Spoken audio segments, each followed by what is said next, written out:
The sound of laughter froze me in place. Not just any laughter, her laughter.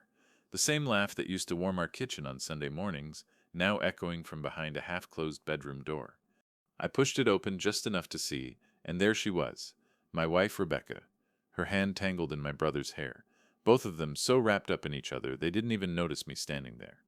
"Say it again," she whispered, biting her lip. And my brother, my own blood, smirked. "He's pathetic, Becky. He'd never stand up for himself. That's why this is so easy." Something inside me snapped.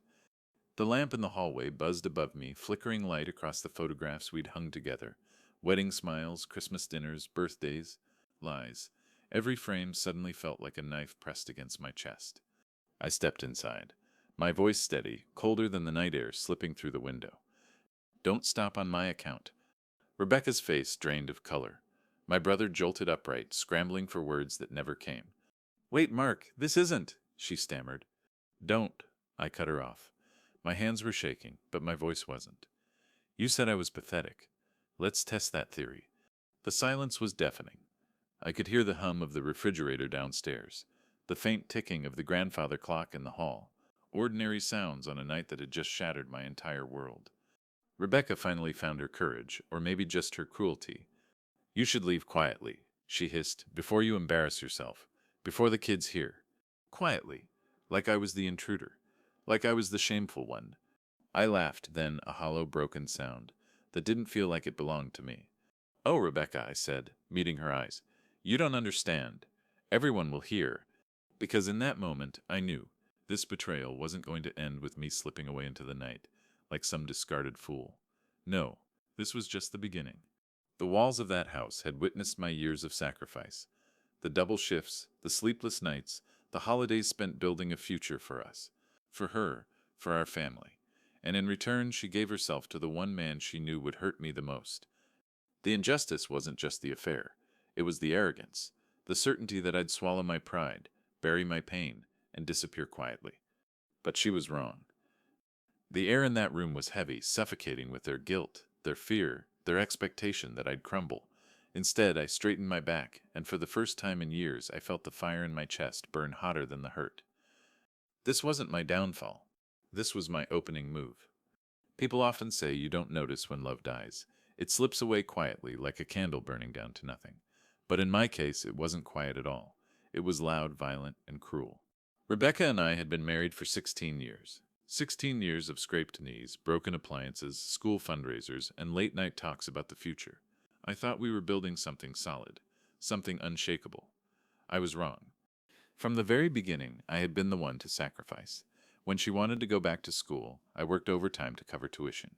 When she dreamed of opening her own boutique, I pulled from our savings, even sold my father's old watch, my last tangible inheritance, to give her the seed money. "Someday, Mark," she'd said, pressing her hand to mine. "Someday it'll all come back to us." I believed her. I always believed her. Our home was supposed to be proof of that faith. I remodeled the kitchen with my own hands, bruised knuckles from hammering cabinets, splinters from sanding countertops. Every corner of that house held a piece of me. The bay window where our daughter first learned to read. The backyard swing I'd built for our son, chains squeaking under summer skies. But somewhere along the way, her laughter stopped reaching her eyes. The warmth in her touch turned into routine, and my brother Daniel began showing up more often. At first it made sense. He was struggling with his divorce, and family is family. We invited him over, let him crash on the couch when he needed space. I see it now, the way her smile lingered when he walked into the room. The secretive texts she claimed were about helping him through a rough patch. I ignored it, dismissed it as my own paranoia. Because what kind of wife betrays her husband with his own brother? The kind who tells him to leave quietly. Apparently. My chest still tightens when I think about how blind I was. About the late nights I spent at the office, making sure the bills were paid, while they were probably tangled in the sheets I'd bought, under the roof I'd built. And it wasn't just the affair. No, what cut deepest was the contempt. That conversation I overheard wasn't a slip of passion. It was a confession of their strategy. Daniel mocking me, Rebecca agreeing, both of them treating my loyalty like a weakness. I remember sitting in our living room days before, Rebecca curled on the sofa with a glass of wine, me massaging the stiffness from my hands after a 12-hour shift. "You work too much," she'd said, almost playfully. "Sometimes I think you love your job more than me." I had smiled, weary but sincere. I work because of you, because of the kids, because I want you to have everything you deserve. And she leaned in, kissed me gently, while knowing full well what she was doing behind my back. Now, when I replay that moment, all I feel is nausea. How many nights had she kissed me with his taste still on her lips? I kept thinking about my kids. Our son Ethan, 12 years old, and our daughter Lily, just 9. They looked up to us, believed in us. I had always told them, family comes first. Family protects you. And yet the two people closest to me had turned family into a weapon. The betrayal was complete, but so was my clarity. Rebecca thought she knew me, that I'd shrink back into silence, the quiet husband who provided but never protested. She thought I'd pack a bag, vanish from the house, and leave her reputation intact. But no, I wasn't going to let my children grow up thinking betrayal comes without consequence. I wasn't going to let my brother steal not only my wife, but also my dignity. So when she told me to leave quietly, all I could think was, Rebecca, you've just handed me the script for your downfall. And I was going to play it perfectly. The morning after I caught them, I woke up in the guest room. Not because I wanted to, but because Rebecca had locked our bedroom door. The audacity of it, my wife in my house behind a door I had paid for, sleeping peacefully after tearing my life apart. I stared at the ceiling for hours, the plaster cracks forming patterns like a map of every mistake I'd ever made. At breakfast, the house was silent except for the clinking of spoons. Ethan and Lily looked confused, their eyes darting between us. Rebecca acted as though nothing had happened, pouring orange juice, spreading jam on toast, smiling like a woman who had nothing to hide. Daniel had already slipped out before dawn. Of course he had. That was his way. Strike hard, then disappear before anyone could hold him accountable. Halfway through breakfast, Rebecca finally spoke, her voice soft but firm. Mark, I think it would be better for everyone if you stayed somewhere else, at least for now. I set my fork down slowly, my knuckles whitening against the silver. Somewhere else? You mean while you and Daniel play house here? Her eyes flickered, but she didn't deny it. Instead, she pressed her palms against the table, as if she were the reasonable one. The kids don't need to see this tension. It's better if you just go quietly. We can explain it to them later. That word again, quietly, as if my silence was the final nail she needed to seal her perfect little coffin. Ethan's voice cracked the air. Dad, are you leaving? I turned to him, my throat tightening, and for a moment I almost broke. Almost agreed to vanish, to avoid burdening him with the ugliness of the truth. But then I saw Rebecca's face, calm, calculated, already rewriting the story. If I left quietly, my children would grow up believing I was the one who abandoned them. And that I could never allow. I stood, pushing my chair back slowly. The scrape of wood against tile was louder than any scream I could have made. No, Ethan, I said, my voice steady but charged with fire. I'm not leaving. Not until everyone knows the truth. Rebecca's mask slipped. Mark, don't you dare. Don't you dare drag the children into this. I leaned forward, lowering my voice so only she could hear. You dragged them into this the moment you brought Daniel into our bed. Her face paled. The jam knife slipped from her hand and clattered onto the plate. In that instant, I knew I had crossed a line. There would be no going back. Not to the quiet husband, not to the blind fool. This was the moment I decided. If they wanted war, I would give them one. And it wouldn't be fought in whispers behind closed doors. It would be public. It would be loud. And it would leave scars. Because Rebecca was wrong about one thing. I wasn't pathetic. I was patient. And my patience had just run out. That morning after breakfast, I walked out of the house without saying another word. The late winter air bit into my lungs as I gripped the steering wheel of my truck, knuckles white, breath shaky. For the first time in years, I didn't know where to drive. Every road seemed to lead nowhere. I ended up at the old park by the river, the one where Rebecca and I had taken the kids for picnics, where Lily had learned to ride her bike, where Ethan had once fallen into the mud and laughed so hard his cheeks were stained for hours. It used to be a place of peace. That morning it felt like a cemetery. I sat on a weathered bench, staring at the water as doubts flooded in. What if I was wrong to fight back? What if exposing Rebecca and Daniel only hurt the kids more? Maybe silence was the right choice. Maybe Rebecca was right. Maybe I should just leave quietly, let them rewrite the story, and rebuild my life far away from all this. But then, my chest tightened. Because what would that teach my children? That betrayal is acceptable if it's hidden well enough? That silence is strength? That their father was too weak to stand for himself? I pulled my phone out of my pocket. My thumb hovered over Ethan's number, then Lily's. For a moment I thought of calling them, telling them everything, but how could I pour this poison into their innocence? A gust of wind rattled the bare branches overhead. Somewhere in the distance, church bells chimed 11 times. I thought of my parents, my father, a man who had worked his hands raw in a factory but always said, "Family is your name. Protect it with everything you have." What would he say if he saw me now? I leaned forward, elbows on my knees, staring at my reflection rippling in the river's current. My face looked older, harder, carved by betrayal and exhaustion. But beneath the exhaustion, I caught something else. Something sharp, almost unrecognizable. Resolve. The truth was, I didn't want to hurt Rebecca. I didn't want revenge just for the sake of revenge. I wanted balance, justice, for her lies to collapse under their own weight. Still, doubt gnawed at me. Could I really do this? Could I stand in front of everyone, our children, our families, our neighbors, and reveal the ugliness she wanted buried? The river's surface shimmered with sunlight breaking through the clouds. And then I remembered her words. "You should leave quietly."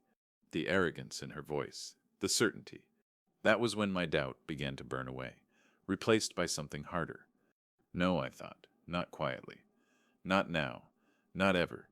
If you were in my place, sitting on that cold park bench with the weight of betrayal pressing on your chest, what would you have done? Would you have walked away silently, letting them rewrite the story of your life? Or would you have stood up, no matter the cost, and made sure the truth was heard? Sometimes silence feels easier, but silence is a cage, and I had spent too many years locked inside one. Tell me in the comments, would you choose peace or would you choose justice? Because I had already made my choice. And once I took the first step, there would be no turning back. That night I sat in my truck outside the house long after the porch light flicked off. Rebecca thought I had left for good. She didn't know I was watching, waiting, memorizing every detail of her lies. The curtains in our bedroom glowed faintly. Shadows moved across the walls, hers and his. My own brother. I clenched the steering wheel until my palms ached. I wanted to storm inside, to drag them both out by their collars, to shout the truth until the walls shook. But rage is loud, and revenge is patient. So I waited, and I planned. The first step was simple: gather proof. Rebecca had always been careful, or so she thought. But I knew her patterns. I knew the way she left her phone charging on the kitchen counter while she showered, the way she stashed receipts in her purse without checking them. The next morning I returned early, before the kids were awake. I slipped inside quietly, not the way she wanted me to leave, but the way a hunter enters the woods, silent, watching. On the counter, her phone buzzed. A message preview lit the screen. "Daniel, last night was perfect. I can't wait until he's gone for good." The air left my lungs like I'd been punched, but at the same time a strange calm washed over me. Confirmation. Proof. I snapped photos of the messages, scrolling quickly, capturing every sick line they had exchanged. Their fantasies about a life together, their jokes at my expense, their plans to phase me out. When I finally set the phone back, my hands were steady. The second step came later that week. I visited my mother. She was old-fashioned, rooted in traditions of loyalty and family honor. If she ever found out about Rebecca and Daniel, the shame would cut deeper than any blade. We sat in her kitchen, the smell of cinnamon rolls filling the air. She poured me coffee and studied my face. "Something's wrong, Mark. You look changed." I wanted to tell her everything right then, to pour it all out onto her table. But I stopped myself. Not yet. Timing was everything. "Just tired, Mom," I said softly. "But don't worry, soon everything will be clear." She frowned but didn't press. I kissed her forehead before leaving, the guilt heavy but necessary. The third step came almost by accident. Ethan left his school project on the dining table, a family tree. His handwriting was careful, almost proud, my name connected to Rebecca's, below, Ethan and Lily. But what stopped me cold was the photo he had taped next to Rebecca's name. It wasn't one of our family portraits. It was a picture of her and Daniel from a barbecue last summer, both laughing, looking like they belonged together. I sank into the chair, the weight of betrayal crushing me all over again. My own son, unintentionally, had already begun to rewrite the story. That was when I realized this wasn't just about me. This was about legacy, about what my children would believe, about what history would record. And if Rebecca and Daniel wanted to bury me quietly, then I would dig my way out loudly, so loudly the echoes would follow them for the rest of their lives. So I began laying the groundwork. I copied bank statements, pulled call logs, even visited an old friend of mine who worked in IT to recover deleted messages.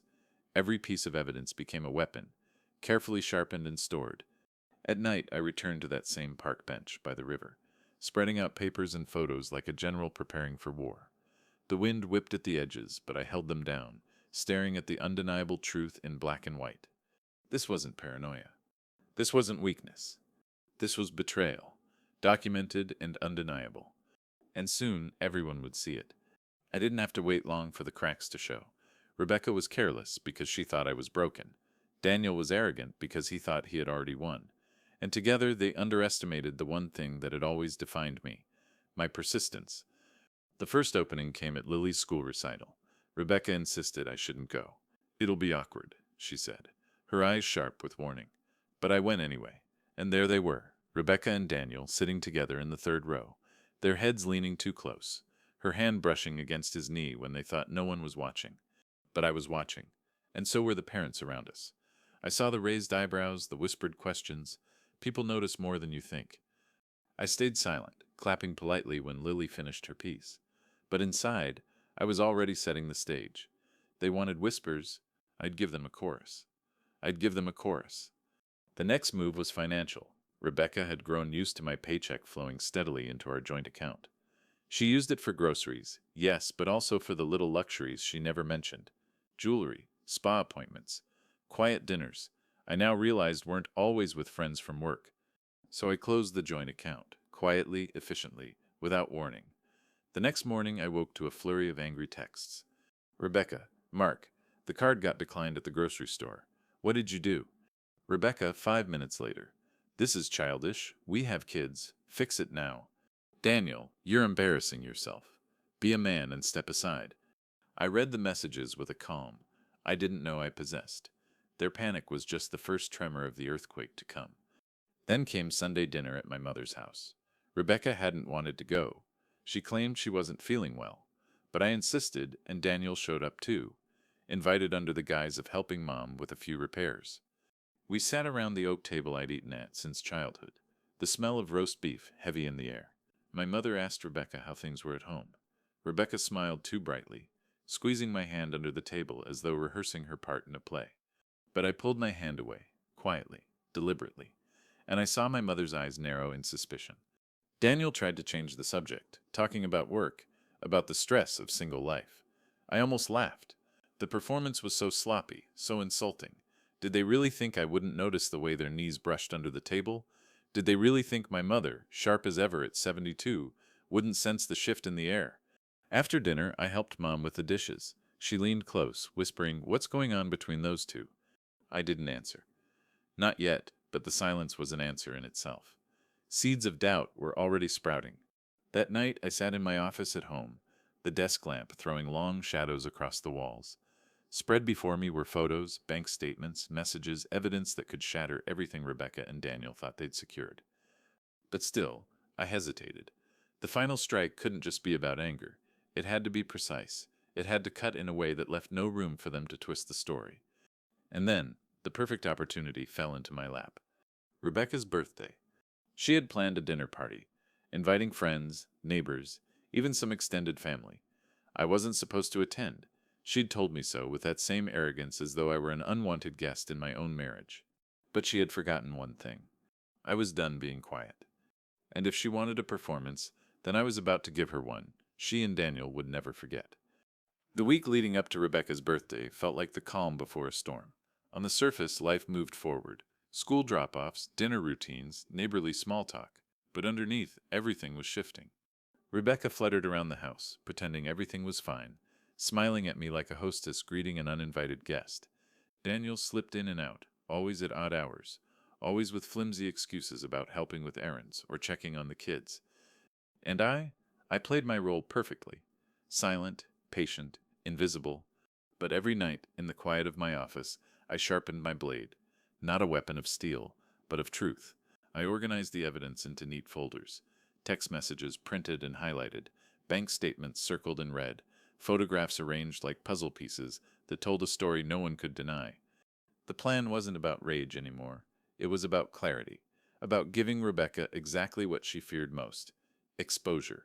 On the morning of her birthday, I watched her leave for a salon appointment. She wore a silk blouse I had bought her years ago, back when I thought gifts could hold a marriage together. As the door shut behind her, I opened my desk drawer and slid the manila folder into my briefcase. That was the moment. The moment I knew there was no turning back. Because once I carried that folder out of the house, I wasn't just a husband anymore. I was an executioner of lies. I drove to the small cafe across town, the one where Daniel had once accidentally introduced Rebecca to a colleague, who later became her alibi for late nights. I sat in the corner booth, ordered black coffee, and rehearsed the words I would soon speak. My hands shook, not from fear, but from the sheer gravity of what was about to unfold. For 16 years, Rebecca had been the center of my world. For 16 years, Daniel had been my brother, my blood. Tonight, I would burn those bridges in front of everyone. And the truth? It terrified me. Not because I feared the fallout, but because I realized how much of my identity had been tied to them. Who was I without Rebecca? Without the brother I'd defended in bar fights, bailed out of trouble, forgiven too many times to count?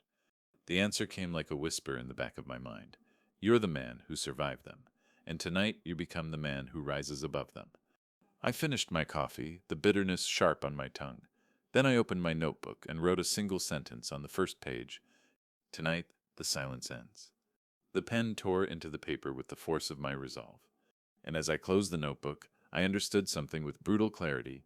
Once the first word left my mouth in that room, there would be no retreat. I was done being the quiet man in the shadows. Tonight, I would be the storm. The night of Rebecca's birthday arrived with an unsettling elegance. Our home glowed with warm lights. Music drifted through the air, and the living room buzzed with laughter from friends and family.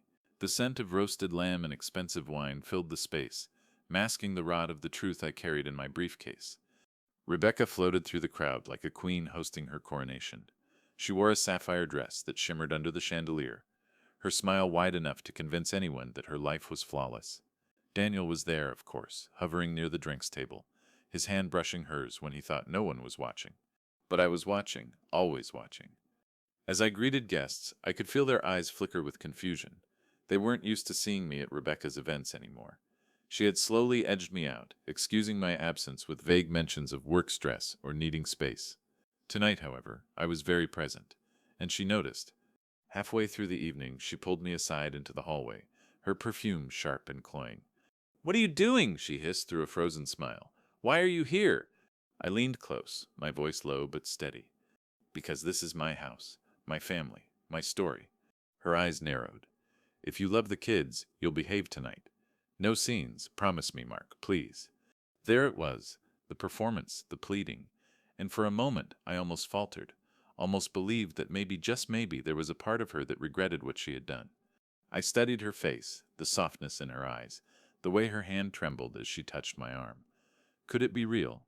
Could the woman I had loved still exist beneath the layers of betrayal?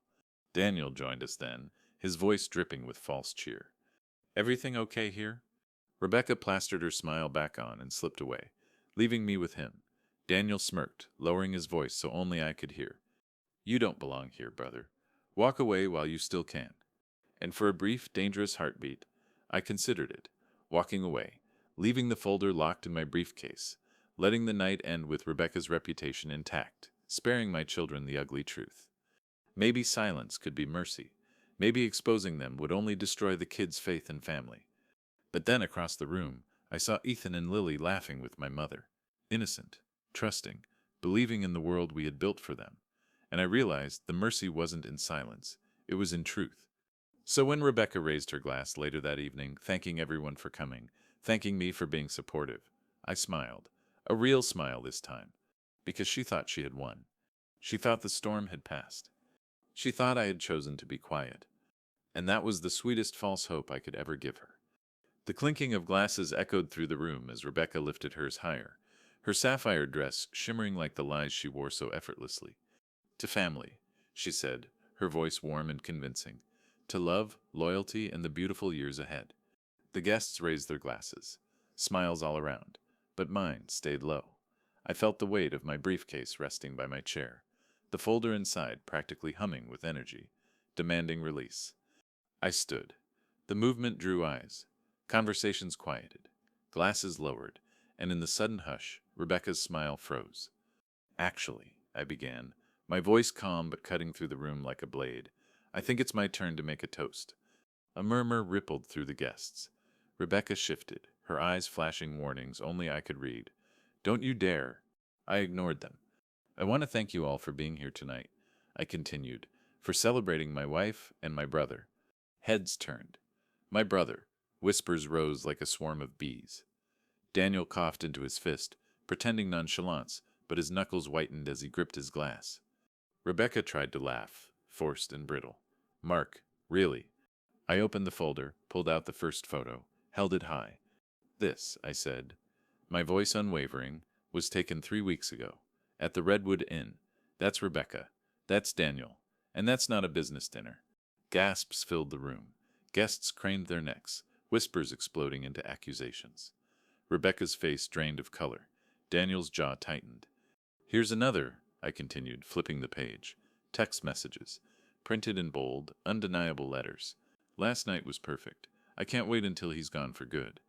The room erupted. Some guests covered their mouths. Others stared, wide-eyed, between Rebecca and Daniel. My mother's hand flew to her chest, tears brimming in her eyes as she shook her head in disbelief. Ethan and Lily sat frozen on the couch, their innocence colliding with reality in an instant that made my chest ache. Rebecca lunged forward, her voice trembling but desperate. Mark, stop! Not here! Not in front of everyone! But that was the point. Not quietly. Not hidden. 16 years, Rebecca, I said, my voice breaking for the first time that night. 16 years I gave you everything. My time, my money, my loyalty. And this is what you give me, my own brother? The silence that followed was heavier than thunder. Daniel tried to step in, his lawyer's tone returning, steady but strained. You don't understand. This isn't the way to handle this, Mark. I turned to him, fire in my voice. No, Daniel, this is the only way to handle this. Out loud. In the light, with no shadows left for you to hide in. The guests were no longer whispering. They were judging, condemning. The very reputation Rebecca had wanted to protect was crumbling piece by piece, right there in our living room. And as I closed the folder, I realized this wasn't just a reveal. This was the beginning of their undoing. What would you have done if you were standing there, folder in hand, the truth burning in your chest, while the people you trusted most looked back at you with betrayal in their eyes? Would you have kept it private, swallowed the pain, protected their reputation, or would you have done exactly what I did, ripped the mask off in front of everyone no matter the cost? Because betrayal feeds on silence, and silence was the weapon they thought would destroy me. Tell me in the comments, do you think I went too far or not nearly far enough? What came next would prove that exposing the truth was only the beginning. The room pulsed with silence, heavy and electric, after I dropped the last piece of evidence onto the table. For a moment, no one moved. Glasses hovered in midair, forks dangled above plates, and the music in the background seemed like it belonged to a different world entirely. Rebecca's eyes darted from face to face, searching desperately for an ally. Her painted smile was gone, replaced by a tremor in her lips. Daniel straightened his tie, his old lawyer reflexes kicking in as though he could argue his way out of the truth that was now carved in ink and photographs. Please, Rebecca's voice cracked. You all don't understand. It's complicated. Complicated. That word was almost laughable. 16 years of sacrifice dismissed with one word, meant to soften betrayal. My mother rose slowly from her chair, her hands trembling as she gripped the back of it for support. Rebecca, Daniel, tell me this isn't true. But neither of them spoke, and their silence was the loudest confession of all. Gasps, whispers, heads shaking in disbelief. The guests weren't just shocked. They were angry. Angry for me. Angry for the children. Angry that they had been smiling and drinking wine in a house that was, in truth, built on lies. Rebecca tried again, her voice higher now, desperation leaking through. It's not what it looks like. Mark is twisting this. He's trying to humiliate me. I turned to the crowd, lifting the folder again. Does this look like twisting the truth? I pulled out another page, this one a bank transfer money. Rebecca had moved secretly to cover Daniel's debts. Or this. Or this. Each paper slammed against the table like a gavel, striking down judgment. Daniel finally stepped forward, his jaw set, his voice low but sharp. You're tearing this family apart. I laughed, loud, bitter and raw. I'm tearing it apart? You've been sleeping with my wife under my own roof. You've been plotting to replace me in my children's lives. Don't you dare try to blame me for exposing what you destroyed. The crowd stirred again, some nodding, others glaring at Daniel. Even the neighbors, who had always smiled politely at him, now looked at him with disgust. Ethan's small voice cut through the tension. Mom, is it true? Rebecca turned to him, her face crumbling, mascara streaking down her cheeks. Sweetheart, I... But Ethan pulled back, his eyes filling with tears. Lily clung to him, confusion and fear etched across her young face. That was the breaking point. My mother stepped forward, her voice shaking but strong. Enough. Enough lies. You've shamed this family. Rebecca's composure collapsed completely. She sank into a chair, burying her face in her hands. Daniel stood stiff, his mask still intact but his eyes betraying panic, as the weight of judgment fell squarely on him. I remained standing, shoulders squared, heart pounding. For the first time in years, I wasn't silent. For the first time in years, I wasn't the invisible man in my own life. And yet this was only the first part of the reckoning. Because exposing the truth was one thing, making sure they lived with the consequences that was another. And I was just getting started. The tension in the room didn't break. It sharpened. The air felt heavy, charged like the moment before a thunderstorm splits the sky. Rebecca lifted her face from her hands. Mascara streaked like war paint. You think you've won, don't you? She spat, her voice raw. But all you've done is destroy this family. Our children will never forgive you for humiliating us like this. The words cut, but not the way she intended. Because for the first time, I saw her clearly, not as a victim, not as the woman I once loved, but as a master manipulator who thought she could twist guilt into a shield. I stepped closer, my voice low but steady. No, Rebecca. What destroys a family is betrayal. What destroys children is growing up in a house built on lies. And tonight I'm making sure they know the truth. Daniel moved then, trying to take control of the room, as if his voice could command authority. Listen, everyone. You're seeing only fragments. Relationships are complicated. People make mistakes. But Mark is weaponizing this, turning private struggles into a spectacle. A harsh laugh escaped me. Private struggles? You call this private? Sneaking into my house when I'm at work? Mocking me in your messages? Using my money to cover your gambling debts? That's not a mistake, Daniel. That's treachery. Gasps rippled through the guests again. My mother clutched Ethan and Lily to her, shielding them from the storm, though their wide eyes told me they had already seen more than they should. I opened the final page in the folder. My voice was calm now, icy with certainty. This is the deed to the house, the one in my name alone. Every brick, every nail, I built it, paid for it, maintained it, and yet these two thought they could push me out, thought they could tell me to leave quietly. I let the words hang there, heavy and deliberate. Then I snapped the folder shut. Not anymore. This house is mine, the lies are theirs, and tonight everyone knows. Rebecca's mask shattered. She lunged forward, her voice breaking into a scream. You'll regret this, Mark. You'll regret humiliating me like this in front of everyone. But her words only confirmed what everyone already saw. She wasn't sorry. She wasn't broken. She was furious because the mask had been ripped away. Daniel tried to steady her, his hand on her shoulder, but the sight only deepened the disgust in the room. Friends turned their backs. Neighbors shook their heads. Even family members whispered, ashamed. For years, Rebecca and Daniel had controlled the narrative, painting me as the quiet, passive man, too weak to stand for himself. Tonight, that story died. And in its place, a new truth was born. Not whispered, not hidden, spoken loud enough for the whole world to hear. The party dissolved in chaos. Guests made excuses to leave, coats pulled tight, whispers trailing behind them like smoke. The laughter and music that had filled the house hours before were gone, replaced by a hollow silence broken only by the occasional sob from Rebecca. She sat collapsed on the couch, her sapphire dress crumpled, her hands trembling as she wiped at streaks of mascara. Daniel hovered near the door, his shoulders tense, jaw locked, as if preparing for a courtroom defense he knew he couldn't win. My mother gathered Ethan and Lily, leading them upstairs with quiet firmness. They don't need to see any more, she said, her eyes flashing with a strength that reminded me of my childhood. I nodded, grateful. When the last guest left, I finally turned back to Rebecca and Daniel. For the first time in years, the balance of power in that house shifted. Rebecca's voice cracked as she tried again, this time softer, almost pleading. Mark, we can fix this. Please don't do this to us, to the kids. I shook my head slowly. No, Rebecca, you already did this, you and Daniel. What happened tonight isn't my fault. It's the truth catching up with you. Daniel spoke then, his voice laced with anger. You think exposing us will fix anything. You've made a fool of yourself. Everyone will pity you.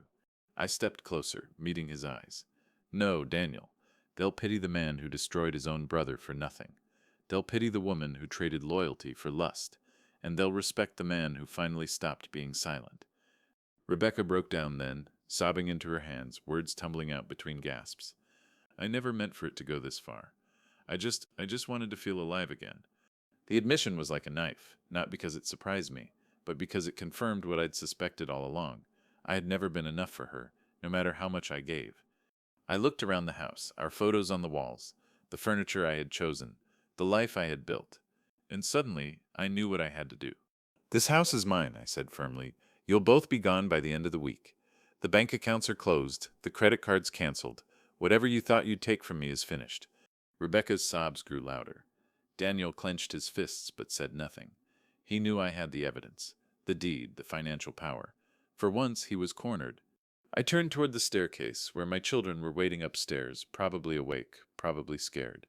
And I realized something important. This fight wasn't about revenge anymore. It was about giving Ethan and Lily a future built on truth, not lies. When I reached the top of the stairs, I paused and looked back one final time. Rebecca and Daniel sat in silence, two figures surrounded by the wreckage of their own choices. You wanted me to leave quietly, I said, my voice steady. But instead, it's you who will leave. Loudly, publicly, with everyone knowing exactly who you are. And with that, I walked upstairs to my children, leaving them in the ruins they had created. The days that followed were strange, quiet, but not the kind of quiet Rebecca had once demanded from me. This was a different kind of silence, a cleansing silence. The kind that comes after a storm has torn through, leaving destruction behind, but also fresh air, clearer skies. Rebecca moved out within the week. She didn't fight me for the house. She couldn't. Every document, every piece of proof was against her.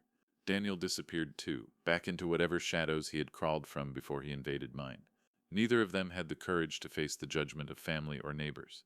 Their absence was loud but not missed. At first, Ethan and Lily struggled. I expected that. They were too young to understand all the layers of betrayal, too young to separate the mother they loved from the choices she made. I didn't feed them bitterness. I didn't poison them with anger. Instead, I told them the truth gently, the way a father should. Your mom made mistakes, I said one night, as I tucked them in. And sometimes people we love hurt us more than strangers ever could. But that doesn't mean you stop loving yourself, or stop demanding the respect you deserve. Ethan nodded slowly, processing. Lily curled against me, her small voice trembling. But you didn't leave, Daddy. You stayed. And in that moment, I knew my children would heal, because they saw me stand. They saw me refuse to vanish into the night. They saw me claim the truth, not quietly but boldly. Life after Rebecca wasn't easy. The house felt different, emptier, quieter at first. Her perfume no longer lingered in the bedroom. Her laugh no longer echoed in the halls. But slowly the emptiness transformed into space. Space for Ethan's drawings on the fridge. Space for Lily's piano practice, filling the evenings with music. Space for me to breathe without suspicion, without the weight of betrayal pressing on my chest. I returned to the park by the river one afternoon, the same bench where I had wrestled with doubt weeks before. The water shimmered in the sunlight, carrying away pieces of the man I used to be. Not the quiet man, not the fool who gave everything and received betrayal in return. This time I sat straighter, lighter. I pulled out my notebook and read the words I had written. Tonight, the silence ends. And I smiled, because it had ended. And in ending, it had given birth to something else. Neighbors who had once pitied me now shook my hand with respect. My mother, though still hurt by Daniel's betrayal, held her head high when we walked into church together. She would never forgive them, but she was proud of me, proud that I had honored her teachings that family honor is not preserved by silence, but by truth. And me, I discovered something unexpected in the ruins. Freedom. Freedom to build again, to rebuild not just my life, but myself. To show my children that betrayal doesn't define us. Our response to it does. I started small, a new routine. Breakfast with Ethan and Lily every morning. Walks to the park in the evenings. I even dusted off the old guitar I hadn't touched in years, strumming chords while they laughed and sang along.